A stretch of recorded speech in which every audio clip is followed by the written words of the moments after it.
আসসালামু আলাইকুম। ছোট বোনের জন্মদিন উপলক্ষে আমরা একটা কেক কাটার আয়োজন করেছি এবং ছোট বোনকে সারপ্রাইজ দেওয়ার চেষ্টা করেছি। আমরা সবাই মিলে চাচ্ছিলাম বোন যেন কিছু না জানে, এই জন্য কেকটা কেটেছি। ও দুলাভাই ছিল, আমরা ছিলাম, সবাই মিলেই ছোটোখাটোভাবে একটা পার্টি বা অনুষ্ঠান করতে চেয়েছি। এই জন্য আপনি এখন আমার বড় বোন ছোটো বোন সবাইকে কেক খাইয়ে দিবে। দেখেন, প্রথমে মনে হয় আম্মুকে খাইয়ে দিবে, হ্যাঁ, তারপরে তারপরে দাদি,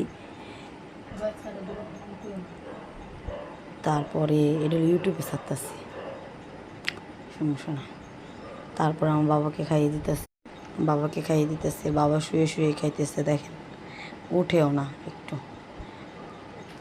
সবাই আমার বোনের জন্য দোয়া করবেন, বোনের মেয়ের জন্য দোয়া করবেন। এখন মনে হয় আমাকে খাইয়ে দিবে, এখন ওই বোনজিকে খাইয়ে দেবে।